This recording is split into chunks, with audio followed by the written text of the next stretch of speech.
Exercise number 2.6 la first sum la second subdivision 102, 97, 92 up to 27 terms. இப்போ நமக்கு n கொடுத்துட்டாங்க. So n equal to 27. a ங்கிறது 102. இப்போ நமக்கு d வேணுமா? அப்போ t2 minus t1. t2 வந்துட்டு 97, t1 102. ரெண்டையும் மைனஸ் பண்ணோம்னா -5. இப்போ நமக்கு dயும் கிடைச்சிச்சு. d is equal to 5. இப்போ apயோட சம் கண்டுபிடிக்கிறதுக்கான formula Sn is equal to n by 2 into 2a plus n minus 1 into d. இப்போ n அதோட வேல்யூலாம் சப்ஸ்டிட்யூட் பண்ணோம்னா n 27 by 2 into 2a வந்துட்டு 102 plus n 27 minus 1 into d வந்துட்டு -5. இப்போ இதை கேன்சல் பண்ண முடியாது. ஸோ நம்ம 27 by 2 அப்படியே வச்சுக்கிறோம்.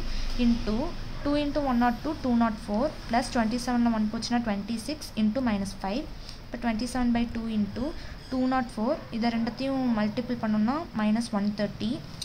இப்போ இதை ரெண்டத்தையும் மைனஸ் பண்ணோம்னா 74. இப்போ 27 by 2 into 74. இப்போ கேன்சல் பண்ணோம்னா 37 வருமா? இப்போ 27 into 37 999. அவ்வளோதான். தேங்க்யூ.